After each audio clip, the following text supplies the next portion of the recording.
Farida Minal Nur bersama dengan dua rekan saya, Rian Wahyu Saputra dan Meliana.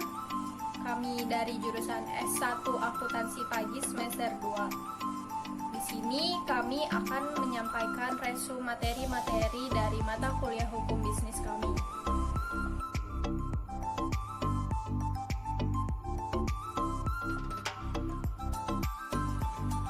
Yang pertama yaitu mengenai definisi hukum bisnis. Hukum bisnis terdiri dari dua kata, yaitu kata hukum dan kata bisnis.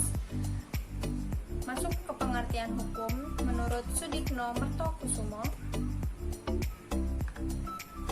Hukum adalah kaidah, merupakan ketentuan atau pedoman tentang apa yang seyogianya harus dilakukan. Jadi hukum ini mengatur tentang tingkah laku manusia ketika di masyarakat untuk berperilaku semana sebaik-baiknya. Kemudian hukum memiliki ciri-ciri, yaitu perintah atau melarang. Kemudian perintah atau larangan ini harus dipatuhi oleh setiap orang. Sifat dari hukum ini sendiri mengatur dan memaksa. Jadi, hukum yang beredar di masyarakat adalah memaksa guna untuk mentaati tata tertib dalam masyarakat serta memberikan sanksi yang tegas berupa hukuman terhadap yang tidak mau patuh menaatinya. Kemudian tujuan dari hukum ini sendiri yaitu menjamin adanya kepastian hukum dalam masyarakat, dan hukum itu harus pula bersendikan pada keadilan, yaitu asas-asas keadilan dalam masyarakat. Jadi ketika melakukan kejahatan ringan, tentulah hukumannya hukuman ringan. Ketika melakukan kejahatan berat, hukumannya juga hukuman berat. Sumber hukum formil ada 5, yaitu undang-undang, kebiasaan atau hukum tidak tertulis, jurisprudensi, traktat, dan doktrin. Norma secara umum terbagi menjadi 4, ada norma agama, norma kesusilaan, norma kesopanan, dan norma hukum. Norma agama mengatur hubungan antara manusianya dengan Tuhannya, dan Tuhanlah yang hanya pantas untuk memberikan pelanggaran terhadap norma agama ini. Kemudian ada norma kesusilaan. Norma kesusilaan ditujukan kepada manusia untuk terbentuknya kebaikan akhlak pribadi guna menyempurnakan manusia dan melarang manusia untuk melakukan perbuatan jahat ke masyarakat di sekitarnya. Dan sifat dari norma agama dan norma kesusilaan ini adalah untuk sifat batiniah, bukan lahiriah. Kemudian yang ketiga ada norma sopan santun. Norma sopan santun mengatur tentang bagaimana kebiasaan kita dalam sehari-hari, mengatur tentang kepatutan kita dan kepantasan kita yang berlaku dalam masyarakat. Sehingga apa yang dirasa melanggar dari kebiasaan di masyarakat, maka sudah seharusnya diatur oleh hukum. Kemudian yang keempat yaitu norma hukum. Norma hukum memberikan sanksi atau pelanggaran kepada pelanggarnya yang telah nyata-nyata melakukan pelanggaran, yaitu mengganggu kepentingan masyarakat di sekitarnya. Sehingga apa yang dilakukan ini akan mendapatkan sanksi atau pelanggaran, dan pengadilan sebagai wakilnya untuk menjatuhkan pelanggaran. Masuk ke pengertian bisnis. Bisnis menurut Kamus Besar Bahasa Indonesia yaitu usaha dagang, usaha komersial dalam dunia perdagangan. Maka bisa disimpulkan, hukum bisnis adalah seperangkat kaidah-kaidah hukum yang diadakan untuk mengatur serta menyelesaikan persoalan-persoalan yang timbul dalam aktivitas antar manusia, khususnya dalam bidang perdagangan atau hukum ketika kita melakukan suatu bisnis. Hukum diciptakan untuk menjamin keadilan dan kepastian, serta diharapkan dapat berperan dalam menjamin ketentraman warga masyarakat dalam rangka mewujudkan tujuan-tujuan hidupnya. Aturan-aturan hukum dibutuhkan karena 1. Pihak-pihak yang terlibat dalam persetujuan bisnis adalah mereka-mereka yang lebih kuat daripada sekedar janji atau itikat saja. Kemudian, adanya kebutuhan untuk menciptakan upaya-upaya hukum yang dapat digunakan apabila ketika suatu saat ada salah satu warganya yang melakukan bisnis kemudian melakukan pelanggaran terhadap terhadap kewajiban yang dia tidak memenuhinya, maka hukum bisnis dapat berlaku. Ada pula etika dalam berbisnis. Etika dalam berbisnis terbagi menjadi dua, ada etika umum dan etika khusus. Dalam etika khusus terbagi lagi menjadi dua, ada etika individual dan etika sosial. Ketika di etika sosial terbagi menjadi 4 bagian, yaitu etika keluarga, etika profesi, etika politik, dan etika lingkungan hidup. Bisnis harus berlaku secara etis, didasarkan pada 1. Tuhan adalah hakim kita, 2. Kontrak sosial, 3. Keutamaan. Etika dalam kaitannya jika dikaitkan dengan nilai dan norma ada 2, etika deskriptif dan etika normatif. Etika deskriptif sendiri memberikan fakta sebagai dasar untuk mengambil keputusan. Kemudian etika normatif memberikan penilaian sekaligus memberi norma sebagai dasar dan kerangka tindakan yang akan diputuskan.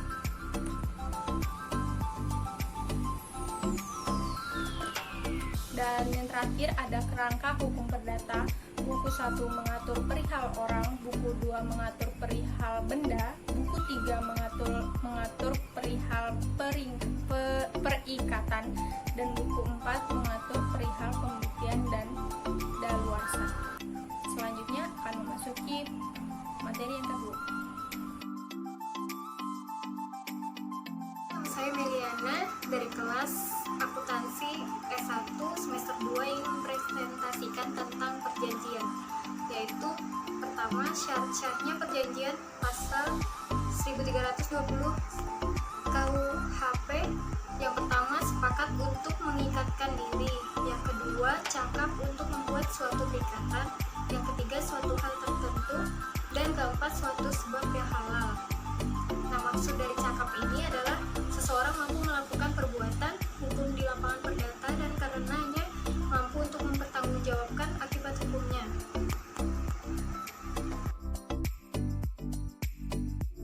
Assalamualaikum warahmatullahi wabarakatuh.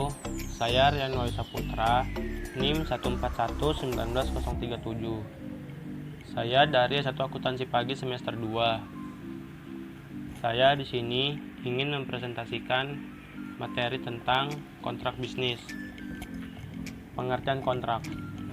Kontrak berasal dari bahasa Inggris, yaitu kontrak, yang memiliki arti perjanjian. Sedangkan pengertiannya, kontrak adalah kesepakatan antara dua orang atau lebih tentang sesuatu hal yang mengakibatkan salah satu pihak mempunyai hak terhadap yang lainnya. Kesepakatan juga bisa dibuat secara lisan dan tertulis. Pada umumnya, pada masa sekarang, kesepakatan dibentuk dalam format tertulis. Yang kedua, hukum kontrak. Hukum kontrak adalah hukum yang mengatur tata cara, hal yang harus dipatuhi dan penegakan kontrak itu sendiri. Hukum kontrak menetapkan garis-garis besar bagaimana kontrak tersebut akan, sedang, dan telah dilaksanakan oleh masing-masing pihak. Masing-masing pihak yaitu prakontrak. 1. Negosiasi. 2. Pembuatan nota kesepakatan atau memorandum of understanding. Terus penyusunan kontrak. 1. Penulisan draft awal kontrak. Yang kedua, perbaikan draft kontrak. Yang ketiga, penulisan draft kontrak akhir. Yang keempat, penandatanganan kontrak. Yang berikutnya, pasca penandatanganan kontrak. Pelaksanaan penafsiran dan penyelesaian sengketa. Pengertian dari prakontrak. Prakontrak yaitu tahapan ketika para pihak yang sepakat untuk terikat dalam hal tertentu mulai melakukan negosiasi awal. Langkah yang mulai yaitu membuat nota, resume, pembicaraan atau intisari dari hal yang telah dibicarakan dan telah disepakati. Fungsi dari tahap prakontrak ini memudahkan pengaturan dan penyusunan kontrak yang akan dibuat. Nota kesepakatan atau memorandum of understanding yang ditandatangani oleh para pihak calon pembuat kontrak. sehingga dapat digunakan untuk mengikat para pihak untuk tetap mengikuti semua kesepakatan yang dibicarakan. Hal-hal yang disepakati oleh MOU nantinya akan disempurnakan dengan pembuatan kontrak yang lebih lengkap dan mencakup keseluruhan aspek hukum dan hal-hal yang harus dimasukkan, termasuk menandatangani di hadapan penjabat notaris. Pengertian negosiasi. Negosiasi dilakukan sebelum kontrak disusun atau sebelum melakukan suatu pembuatan hukum yang menimbulkan suatu hubungan hukum antar pihak. Negosiasi merupakan proses permulaan sebagai usaha untuk mencapai kesepakatan antara pihak yang satu dengan pihak yang lain. Saat inilah masing-masing pihak menyodorkan penawarannya terhadap yang lain, sehingga tercapai adanya suatu kesepakatan. Memorandum of Understanding mau merupakan pencatatan atau pendokumentasian hasil negosiasi awal ke dalam bentuk tertulis. Mau juga mempunyai peranan penting sebagai pegangan untuk melakukan negosiasi lanjutan atau sebagai dasar untuk melakukan studi kelayakan dan pembuatan kontrak.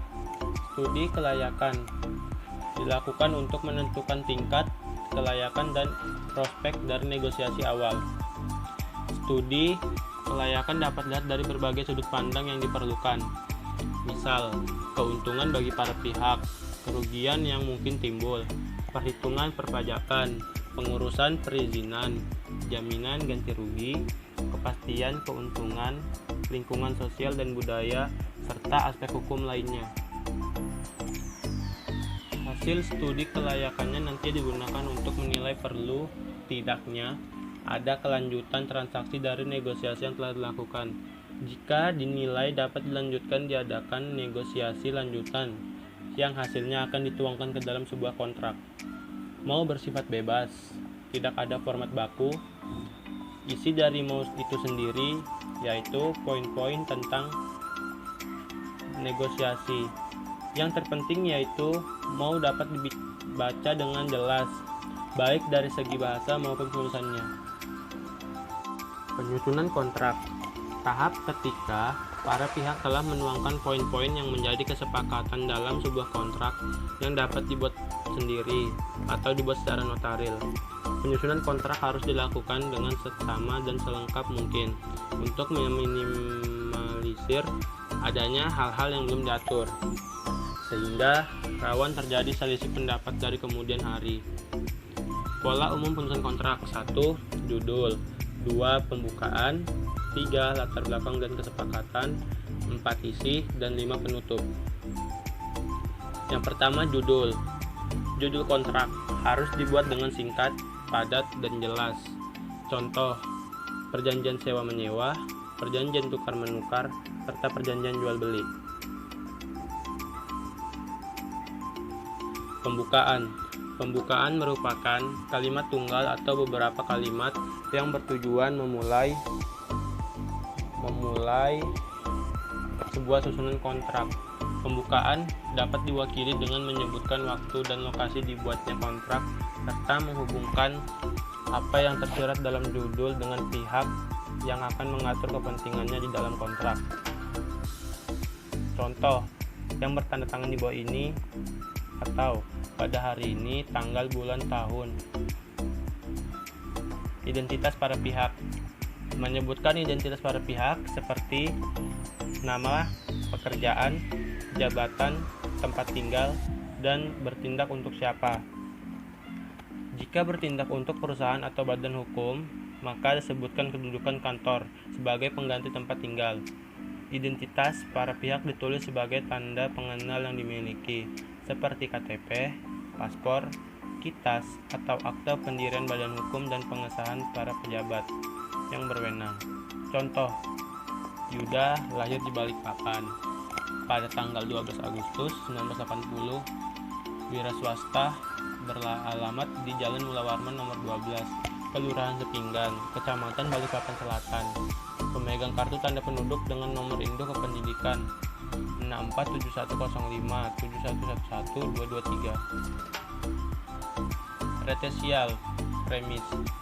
Penjelasan mengenai latar belakang pembuatan kontrak. Premis menjelaskan siapa yang sebenarnya para pihak, kebutuhannya apa. Premis ini menjelaskan mengenai sebab-sebab terjadinya kontrak dengan siapa yang saling mengikat diri. Contoh, pihak pertama dan pihak kedua. Isi kontrak. Isi dari kontrak berisi tentang pasal-pasal, ayat-ayat yang terkait hak dan kewajiban para pihak, serta ketentuan yang disepakati. Contoh, pasal tentang objek perikatan, hak dan kewajiban, sanksi-sanksi, penyelesaian perselisihan dan penutup. Pasca penandatanganan kontrak. Adanya hak dan kewajiban yang harus dilaksanakan setelah penandatanganan kontrak. Dan jika terjadi keterlambatan dan ketidakmampuan dalam memenuhi sebagian kewajiban dalam kontrak, maka dianjurkan bagi pihak yang berada di dalam kondisi tersebut untuk segera memberitahu kepada pihak lainnya, sehingga pihak lain mengetahui keadaan pihak yang tidak mampu memenuhi kewajiban tersebut. Jika pada saat kontrak ternyata terdapat hal-hal yang cukup diatur dalam kontrak tersebut, maka dapat dilakukan musyawarah untuk mufakat tentang hal yang belum diatur tersebut.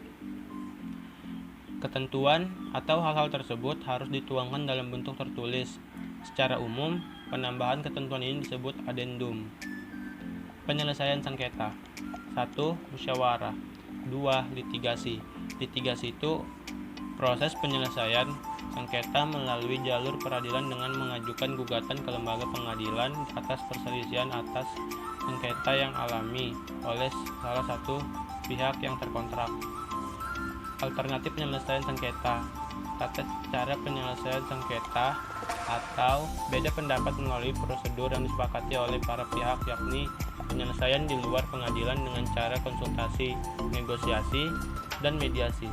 Sengketa atau beda pendapat perdata dapat diselesaikan oleh para pihak melalui alternatif penyelesaian sengketa yang didasarkan oleh itikat baik dengan mengesampingkan penyelesaian secara litigasi di pengadilan negeri. Selanjutnya kami akan memasuki materi yang keempat, yaitu mengenai franchise atau waralaba.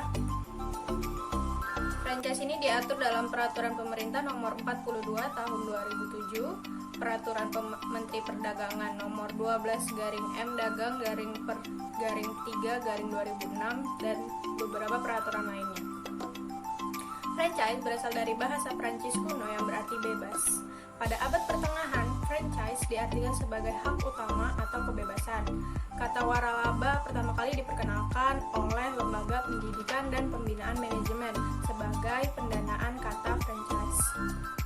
Waralaba berasal dari kata wara yang berarti lebih atau istimewa, dan laba berarti untung. Jadi waralaba adalah usaha yang didirikan untuk mencapai suatu keuntungan atau mencapai suatu hak istimewa. Contoh franchise asing yang biasa kita temui untuk jenis makanan itu ada McDonald, ada Dunkin Donut, Pizza Hut, dan sebagainya. Kemudian memasuki pengertian waralaba. Waralaba adalah hak khusus yang dimiliki oleh orang perseorangan atau badan usaha terhadap sistem bisnis dengan ciri khas khusus dalam rangka memasarkan barang atau jasa dan terbukti berhasil dan dapat dimanfaatkan atau digunakan oleh pihak lain berdasarkan perjanjian waralaba. Ada pula pengertian dari pemberi waralaba, yaitu orang perseorangan atau badan usaha yang memberikan hak untuk memanfaatkan dan atau menggunakan waralaba yang dimilikinya kepada penerima waralaba. Maka dari itu muncullah pengertian yang ketiga, penerima waralaba adalah perseorangan atau badan usaha yang diberikan hak oleh pemberi waralaba untuk memanfaatkan dan atau menggunakan waralabanya yang dimiliki pemberi waralaba untuk bisa dijalankan oleh penerima waralaba. Beberapa hal kriteria yang harus dipenuhi untuk menjadi waralaba adalah yang pertama memiliki ciri khas usaha, yang kedua terbukti sudah memberikan keuntungan, yang ketiga memiliki standar atas pelayanan barang atau jasa, yang keempat mudah diajarkan dan diaplikasikan, yang kelima adanya dukungan berkesinambungan, yang keenam hak kekayaan intelektual yang telah terdaftar. Waralaba diselenggarakan berdasarkan perjanjian tertulis antara pemberi waralaba dengan penerima waralaba dengan memperhatikan hukum Indonesia. Dalam hal perjanjian, sebagaimana dimaksudkan di dalam bahasa asingnya, perjanjian tersebut harus diterjemahkan ke dalam bahasa Indonesia. Perjanjian waralaba memuat klausula paling sedikit, yaitu ada nama, kemudian jenis, kemudian kegiatan usahanya, kemudian hak dan kewajiban para pihak, kemudian bantuan fasilitas dan sebagainya, wilayah usaha, jangka waktu perjanjian, tata cara pembayaran imbalan, kepemilikan, penyelesaian, dan tata cara perpanjangan. Waralaba sebagai bisnis, waralaba ada sebagai produk atau sebagai merek dagang. Ada pula waralaba format bisnis. Alasan penerima menerima waralaba atau memilih waralabanya adalah karena biaya tinggi untuk memulai suatu usaha, mengurangi resiko kegagalan atau kerugian, produk atau jasa yang sudah terkenal, merek dagang yang populer, pelatihan yang jelas dan terarah, bantuan pemasaran dan operasional, bantuan teknis, bantuan keuangan, dan ada pun beberapa keuntungan sebagai pemberi waralaba. Biasanya mereka menjadikan suatu organisasi kecil yang ideal, di mana terdiri dari beberapa manajer yang berpengalaman luas dan mengkhususkan pada bagian macam aspek bisnis. Kemudian tidak ada kebutuhan untuk menyuntikkan sejumlah besar modal untuk meningkatkan kecepatan pertumbuhan yang besar. Organisasi pemberi waralaba ini mempunyai kemampuan untuk memperluas jaringan secara lebih cepat. Kemudian pemberi waralaba akan lebih mudah untuk melakukan eksploitasi wilayah yang belum masuk dalam lingkungan organisasinya. Pemberi waralaba hanya akan mempunyai permasalahan staf yang lebih sedikit karena ia tidak terlibat dalam masalah staf pada masing-masing pemilik outlet. Jadi ketika pemberi waralaba sudah memberikan waralabanya kepada penerima waralaba, maka untuk urusan staf, karyawan, dan lain-lain itu sudah menjadi urusan penerima waralaba itu sendiri karena mereka sudah menjadi salah satu owner. Adapun kerugian dari pemberi waralaba, beberapa penerima waralaba cenderung menganggap dirinya independen.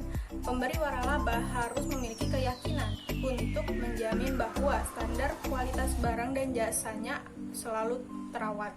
Kemudian penerima waralaba yang tidak tertarik pada peluang-peluang mereka yang dapatkan, yaitu dari bisnis tersebut. Pemberi waralaba biasanya khawatir jika hasil kerja atau usaha yang ia berikan dalam pelatihan kepada penerima waralaba hanya akan menghasilkan pesaing di masa yang akan datang. Kemudian para waralaba harus yakin bahwa orang yang telah diseleksi sebagai waralaba sesuai untuk tipe waralaba tertentu dan mempunyai kapasitas untuk menerima tanggung jawab dan tekanan untuk memiliki dan menjalankan bisnisnya. Adapun keuntungan sebagai penerima waralaba dapat mengatasi kurangnya pengetahuan dasar dan pengetahuan khusus yang dimiliki melalui program pelatihan yang terstruktur dan pemberi waralaba. Penerima waralaba mendapatkan intensif dengan memiliki bisnis sendiri yang mana memiliki keuntungan tambahan atau bantuan secara terus-menerus dari pemberi waralaba. Dan dalam banyak kasus biasanya penerima waralaba mendapat keuntungan dari kegiatan-kegiatan operasional di bawah nama atau yang telah mapan dalam pandangan dan pikiran masyarakat. Kemudian penerima waralaba biasanya akan membutuhkan modal yang lebih kecil dibandingkan dengan membuka usahanya yang baru. Nah, adapun kerugian sebagai penerima waralaba, biasanya tak dapat menghindari hubungan antara pemberi waralaba dengan penerima waralaba pasti melibatkan penekanan pada pengawasan oleh pemberi waralaba.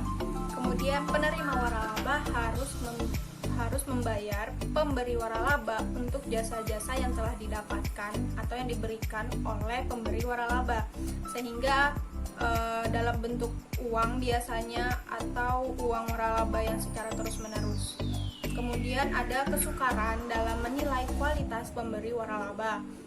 Ada pula kontrak atau perjanjian waralaba, biasanya memberikan beberapa pembatasan terhadap bisnis yang diwaralabakan. Waralaba sebagai suatu bentuk perjanjian memiliki macam-macam sebagai perjanjian timbal balik, memenuhi syarat sahnya perjanjian, penerapan asas-asas yaitu asas kebebasan berkontrak, asas konsensualisme, asas personalia, asas itikat baik. Dan waralaba adalah perjanjian yang berbentuk formil. Waralaba menurut PP dan keputusan memerindang adalah suatu perikatan. Sekian dari materi 4. Terima kasih. Selanjutnya, bentuk-bentuk perusahaan. Apakah itu perusahaan? Menurut Profesor Molengrove memberikan batasan tentang pengertian perusahaan sebagai keseluruhan perbuatan yang dilakukan. 1. Terus-menerus. 2. Bertindak luar. 3. Untuk mendapatkan penghasilan atau keuntungan. 4. Dengan cara memperniagakan barang-barang dan jasa, menyerahkan barang-barang atau mengadakan perjanjian perdagangan. Ciri-ciri perusahaan. Adapun ciri-ciri perusahaan antara lain, yang pertama operatif. Dalam perusahaan terdapat aktivitas yang berkenaan dengan kegiatan produksi, penyediaan ataupun pendistribusian barang atau jasa. Selanjutnya, koordinatif diperlukan agar semua bagian dalam perusahaan dapat bergerak ke arah yang sama dan saling mendukung satu sama lain. Selanjutnya, reguler diperlukan keteraturan yang dapat mendukung aktivitasnya agar dapat bergerak maju. Dinamis, agar dapat bertahan perusahaan harus mengikuti dan menyesuaikan diri terhadap perkembangan. Formal, perusahaan harus merupakan lembaga resmi yang terdaftar di pemerintah. Lokasi, perusahaan didirikan pada tempat tertentu dalam suatu kawasan yang secara geografis jelas. Pelayanan bersyarat, yaitu perusahaan menghasilkan barang dan jasa untuk memenuhi kebutuhan masyarakat yang memerlukan. Tujuan perusahaan, ada tujuan ekonomis dan tujuan sosial. Nah, yang pertama, tujuan ekonomis berkenaan dengan upaya perusahaan untuk mempertahankan eksistensinya. Contohnya menciptakan laba, pelanggan, keinginan konsumen, tenaga produk, kualitas, harga, kuantitas, pelanggan atau inovatif. Selanjutnya, tujuan sosial. Perusahaan memperhatikan keinginan investor, karyawan, penyedia, faktor-faktor produksi maupun masyarakat luas. Kedua tujuan tersebut saling mendukung untuk mencapai tujuan utama perusahaan, yaitu memberi kepuasan kepada keinginan konsumen ataupun pelanggan. Bentuk-bentuk perusahaan berdasarkan kepemilikan. Ada dua, yaitu swasta dan negara. Yang swasta, perusahaan swasta adalah perusahaan yang seluruh modalnya dimiliki oleh swasta dan tidak ada campur tangan pemerintah. Contoh perusahaan swasta nasional, perusahaan swasta asing, perusahaan patungan atau campuran. Yang kedua, perusahaan negara atau BUMN, maksudnya badan usaha milik negara, adalah perusahaan yang seluruh atau sebagian besar modalnya dimiliki oleh negara melalui penyertaan secara langsung yang berasal dari kekayaan negara yang dipisahkan. UD, yaitu usaha dagang, adalah kegiatan membeli dan menjual kembali barang atau jasa dengan tujuan mencari keuntungan, termasuk menjadi perantara dari kegiatan tersebut. CV merupakan suatu bentuk badan usaha bisnis yang didirikan dan dimiliki oleh dua orang atau lebih untuk mencapai tujuan bersama dengan tingkat keterlibatan yang berbeda-beda di antara anggotanya.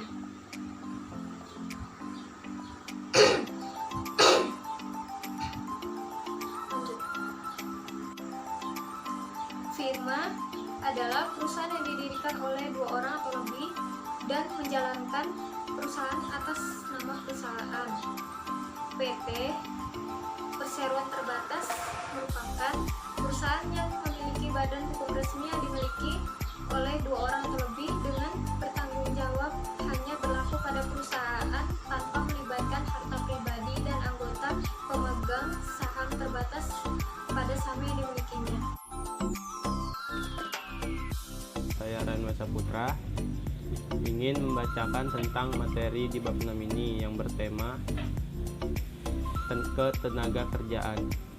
Masuk ke dalam materinya. Pengertian tenaga kerja. Tenaga kerja merupakan salah satu subjek dari ketenaga kerjaan. Menurut Undang-Undang Nomor 13 Tahun 2013, tenaga kerja adalah setiap orang yang mampu melakukan pekerjaan guna menghasilkan barang atau jasa, baik untuk memenuhi kebutuhan sendiri maupun untuk masyarakat.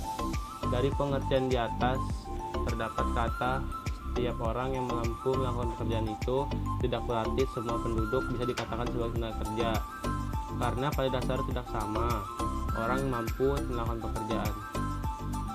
Orang yang tidak mampu melakukan pekerjaan inilah yang disebut sebagai bukan angkatan kerja. Jadi kesimpulan tenaga kerja itu terbagi menjadi 2 kelompok, yaitu kelompok angkatan kerja dan kelompok bukan angkatan kerja.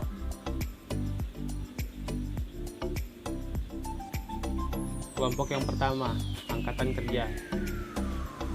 Angkatan kerja adalah setiap penduduk yang telah memasuki usia kerja, baik yang sudah bekerja, belum bekerja, ataupun sedang mencari pekerjaan. Penduduk yang termasuk dalam usia kerja adalah penduduk yang berusia 15 tahun sampai dengan 64 tahun. Yang kedua, bukan angkatan kerja. Tenaga kerja yang merupakan angkatan kerja adalah penduduk yang belum atau yang sudah memasuki usia kerja tetapi tidak berminat bekerja karena suatu alasan. Jika dilihat secara usia, bukan angkatan kerja adalah penduduk yang berusia dari 0 sampai 14 tahun dan penduduk yang berusia lebih dari 64 tahun. Contohnya penduduk bukan angkatan kerja adalah ibu rumah tangga dan sebagainya. Berikutnya, klasifikasi tenaga kerja. Secara umum, tenaga kerja dapat diklasifikasi menjadi 3 kelompok, yaitu tenaga kerja terdidik, tenaga kerja tidak terdidik, dan tenaga kerja terampil atau terlatih. Yang pertama, tenaga kerja terdidik. Tenaga kerja terdidik adalah tenaga kerja yang mempunyai keahlian pada bidang tertentu. Keahlian tersebut diperoleh di bidang pendidikan. Contohnya tenaga kerja terdidik adalah dosen, dokter, guru, akuntan, dan sebagainya. Yang kedua, tenaga kerja terlatih. Tenaga kerja terlatih merupakan tenaga kerja yang memiliki keahlian pada bidang tertentu dan keahlian tersebut diperoleh dari pengalaman dan latihan. Contoh yaitu montir, tukang jahit, dan sebagainya. Yang ketiga yaitu tenaga kerja terdidik dan tidak terlatih, yaitu tenaga kerja yang bekerja hanya dengan mengandalkan tenaganya saja, tidak memerlukan pendidikan dan latihan terlebih dahulu. Contoh seperti buruh kasar, kuli, pembantu rumah tangga, dan pekerjaan lainnya. Berikutnya, masalah ketenagakerjaan. Masalah ketenagakerjaan banyak dialami oleh banyak negara, termasuk di Indonesia. Masalah ketenagakerjaan timbul karena beberapa faktor seperti kesempatan kerja yang rendah, pendidikan yang rendah, pertumbuhan ekonomi yang rendah, dan lain sebagainya. Setiap negara memiliki masalah ketenagakerjaan yang berbeda, termasuk Indonesia. Berikut masalah-masalah yang sering muncul dari ketenagakerjaan Indonesia. Yang pertama, kualitas tenaga kerja yang rendah. Masalah kualitas tenaga kerja yang rendah timbul dari akibat pendidikan yang rendah, baik itu pendidikan formal maupun non-formal. Tingkat pendidikan rendah ini biasanya terjadi akibat kemampuan ekonomi masyarakat Indonesia yang belum mampu menempuh pendidikan yang tinggi. Yang kedua, jumlah kesempatan kerja yang rendah. Jumlah kesempatan kerja yang rendah timbul akibat dari produktivitas masyarakat yang rendah sehingga jumlah lapangan kerja tidak sebanding dengan jumlah kerja. Jika jumlah angkatan kerja tidak sebanding dengan jumlah lapangan kerja, maka akan menimbulkan masalah pengangguran. Yang ketiga, persebaran tenaga kerja yang tidak merata. Pembangunan ekonomi yang tidak merata mengakibatkan persebaran tenaga kerja juga tidak merata, sehingga tingkat kesejahteraan suatu daerah dengan daerah lain tidak seimbang.